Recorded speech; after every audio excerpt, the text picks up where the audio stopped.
All right. Clip 2. Just rode. Cheers. Cheers. Thanks for the ride. It's been a little bit. So, going to continue to expand on Flagstaff and what it has to offer. And today we're sitting with Quinn Travis. Right, is it director overall? Executive director is the term. We can't throw ED out there too loosely though. You can throw ED. Because the other things that it stands for, but this time it means executive director. Yep. For the Flyrs. Yep. This is a youth development group ranging from 2 years old to 18. We run 12 months of programming from January to December. We have over 1,000 kids in the program. Right now, we're sitting at about 700 kids. We haven't even ran fall registration, so I think we'll be hitting 1,100, 1,200 this year. So we've been growing kind of exponentially. Thanks to Tyler Nelson, who is the co-founder. Co-founder. Co-founder and I mean, essentially like grew it from ground zero. Yep. Kind of at its inception. Yeah. So how long has the program been going? Since 2016. Okay, so we're almost 10 years. We're almost 10 years. Yeah. So Tyler was in it for 8 years, 8-ish, 9 years, and then I think it was his time. He had a goal of 1,000 kids. Like that was kind of his umbrella of I want to hit 1,000 kids, and I think he hit that. And I don't know if there was anything else he was telling me to fulfill. Yeah, I mean he kind of hit his goal, and it was time to pass on the reins, and I'm just more than grateful to take it on. And yeah. So you're going into, this is your first year. You're probably 8 months in. Yeah, I started in November. Okay. Yep. Yeah, so somewhere around there. Yeah. I'm not great at math. Yeah, neither am I. We ride bikes. That's why we're not accountants. Yeah, no. Okay, and then, so we were going to ride a little bit last week, but then you were doing summer camp, which is kind of a big deal because you have kids that also come from, I know previously you come from other parts of the country as well to come and ride.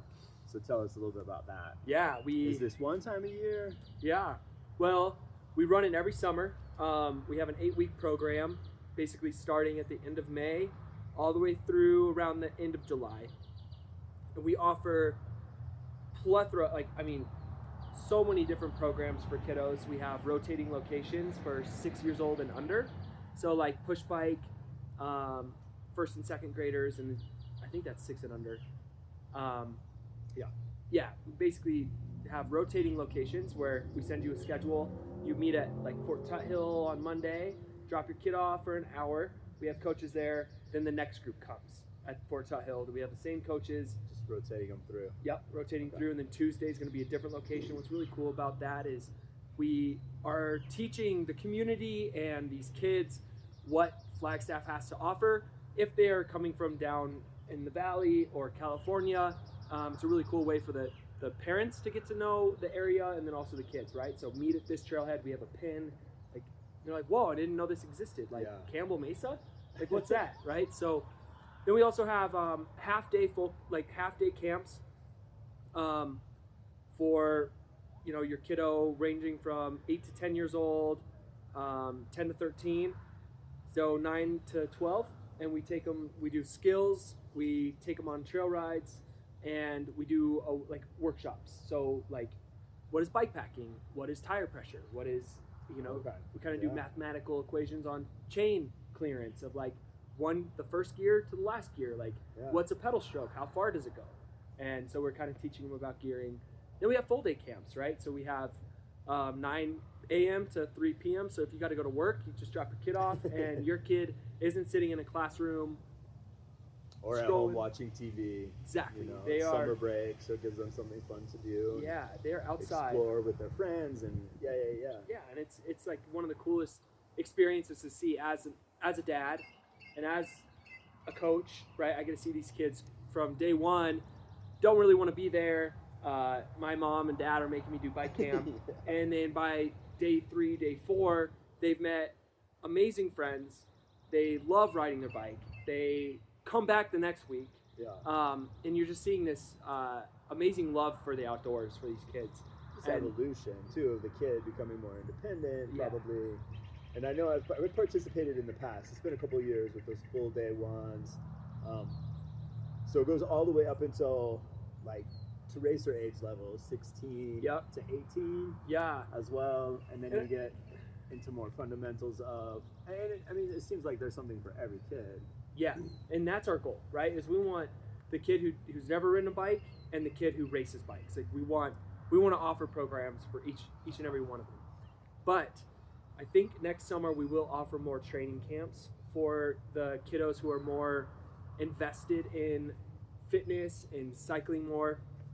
And that meets at the Museum of Northern Arizona, which is right at the base of the Y. Yeah, We of just course. rode right by it.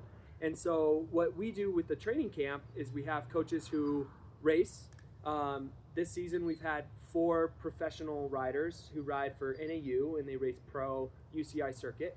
And you're literally giving your kids to these amazing coaches who are showing them the love of cycling. Yeah. We're going over training techniques, nutrition, recovery, and then we're also doing big 4 to 5 hour rides every day for 5 days. Yeah. So these kids are toast by Friday. At the end of the day, They got their money's worth. Yeah, on Fridays we take the kids on a big trail ride, and as we're finishing the trail ride, we just go by camp to fill up waters, and then we head to Mama Burger. Oh, nice. And then we take all the kids there. The parents give them $10. We get burgers, shakes, and we ride back to camp. And that's kind of like the end of the week like celebration. But those are like phenomenal, and I think Flagstaff and the broader community wants more of those. I've been getting more of like, hey, when's your next training camp? It's like, well, we only had 2. Gotcha. So in the following years, I think we're going to do more offerings for training camps, and that's what I love to do, as a racer. And but yeah. So then that's a nice segue. You being approximately 8 months in, now that you got your sea legs under you and kind of plugged in, seeing how the system works, maybe seeing where things change, or how would I say, stamping your personality on the program. Where do you see it going in the next year, 2 years, 5 years? Yeah. Do you have ambitions? Is there a specific goal or something that you want to accomplish? Say Tyler's was at 1,000. Are you thinking 1,500, 2,000, or the direction is more of like we're bringing in kids through this avenue, we're bringing in kids through this avenue? That's a good question, and I've been thinking about that. I know you think about it. I get pieces of his mind on our rides. Yeah, I've been thinking about that, and I think my number one goal is to create more access to the sport of mountain biking. Kids who really don't have the means to get a mountain bike, or have parents who know what mountain biking is, Sure. and they see their friends doing it, or they can't afford it. So increasing the access to mountain biking is my number one thing, which is Tyler's biggest mission. Like he really stood on the grounds of, we need more kids on bikes, regardless of their financial situation or background. So that's my number one goal that I'm going to carry on through the next year, 5 years, and I want to see $75,000 in financial aid that these kids ride for free, and Yeah. we give that directly Directly into the to them. program. Yeah, we pay the coaches. We do everything. We give them a shirt. We give them a water bottle. We give them a bike. We give them a helmet. And we just say, show up at 4:30 at MEMS, at Mount Eldon Middle School. And there's going to be 2 rad coaches who are going to teach you to love riding bikes. Yeah. And then maybe you want to race. Maybe we give you a means to get a new bike from a nonprofit in town. Sure. Number 2, I want to do more offerings for overnight bike packing. This seems a newfound joy of yours. Yeah. Specifically as Yeah, well. and honestly, it really sparked from these kids. It wasn't really me. Like I've always had an interest in where I could go on the bike, but it wasn't until I was coaching racing and development. I had Cruz Blue, who's done. This is his 2nd year doing Pinions and Pines, and he talked me into it. And his first year, he did this 240 He did. How far is it? He did 350 miles his first year. The first year, And he was age 16. 15. 15. He's 15 years old. Very likable kid. Awesome. Great in the community. His family's amazing. Yeah. Yeah. So now this kid's inspiring adults. Yep. Which then intrigues me to go, well, I have a psychology, like I got my bachelor's degree in psychology. I've had this love for mental health. Like if I could do anything, it's like increasing mental health. Sure. Whether it's, and I always knew I wanted to work with kids, which is funny I'm in this position. And so I've been toying with the idea, and maybe I'm speaking it to existence. You heard it here first. Yeah, so you're hearing it, is creating a overnight bike packing adventure for troubled youth or kids who kind of come from a rough background, and we're going to take them from bike, bags, gear, tents, and I would love to get a licensed professional counselor who rides bikes, which is really easy to find in Flagstaff, Arizona, and really take them on a team building experience where they're scared, they feel joy, they feel hurt, they feel love, they feel, everything that biking has to offer. Tired, alive, all the things. Yeah. For sure. And throw a 2-day, 3-day bike packing adventure for those kids.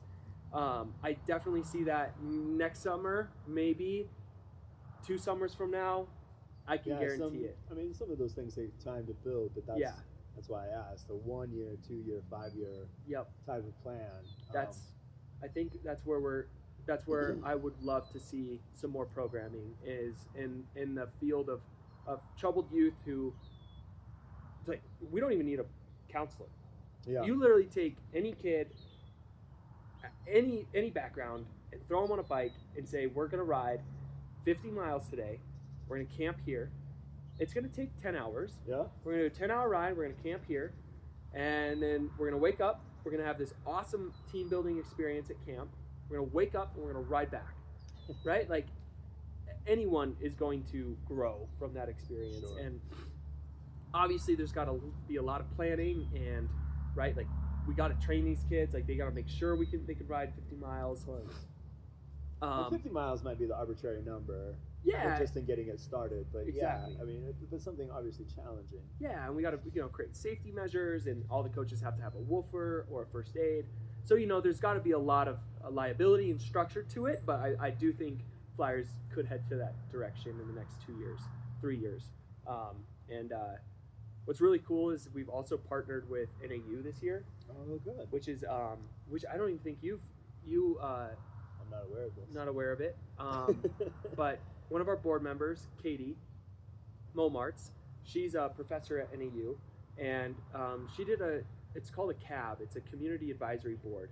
So she took all of these youth cycling kind of programs across the Southwest and had this discussion on what they've learned and what she could implement. Meeting of the minds. Totally. Of a kind of a study, or of things that they've learned, and she really brought this community together. And we kind of toyed with the idea of creating kind of a survey that we would send to our youth at the beginning of the season and at the end of the season. And we would kind of run this during our spring and fall programs, and we could send it off to Katie. We're not researchers, but she's amazing. And so she would be able to decipher the data and kind of write an analysis of what we've gathered, of how is your mental health improved? Did you build more confidence? Did you feel, do you feel more, right? I'm just throwing these kind of like the terms out of what has impacted us or even drew us into the sport. Yeah. I mean, just in having conversations with you, of like, I think we've fallen into it for the same reasons, not just for mental health, but physical health, of like, that's where it feels good, or even where we fight our demons. Yeah. And demons might be. No, an I think extreme you're term. really accurate, right? I don't even think stir around that point of fighting demons. I think you're pretty accurate. I think everyone who kind of follows a sport and loves it, every person has demons. Whether I think whether it's little demons or big demons, I think the bike's a great means to facing Just that. a healthy outlet. Yeah, To filter your thoughts. 100%. I think it's a great and then obviously opportunity to community. So yeah, and that said, like, we met probably 5 years ago. Is it already that It's long? been 5 years, yeah. Yeah, already that long. You were a hotshot mountain biker coming into town, just graduated. Yeah, post COVID, just post COVID. Yep. Are still kind of on the shoulders of it. I met you in the Flyrs office with Tyler. I don't remember that moment. No, but that's, I mean, I do, right? Yeah. But like, how crazy is it that we're now full circle, now sitting here, but You're the Flyers executive director. and I was sitting with, my future role model and Tyler, who, like, I looked up to Tyler as well, as I just wanted to coach and help in any way I could, right? Okay. And you're like, hey, this is Dustin. And I was like, hey, can I get your number? And then from there, I was like, hey, let's go ride. And I was like, dang, this guy can rip my legs off. That's how we kind of got. Less now. Yeah. Less now.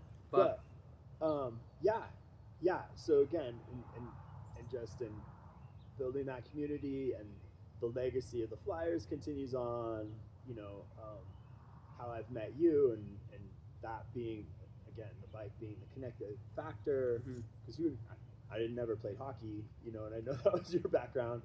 That this ended up being the avenue, and then fast forward 5 years, still riding, knowing you have my support or my avenue platform. Like, the Flyers is a great thing, and want to see it continue to succeed, want to continue to see it grow.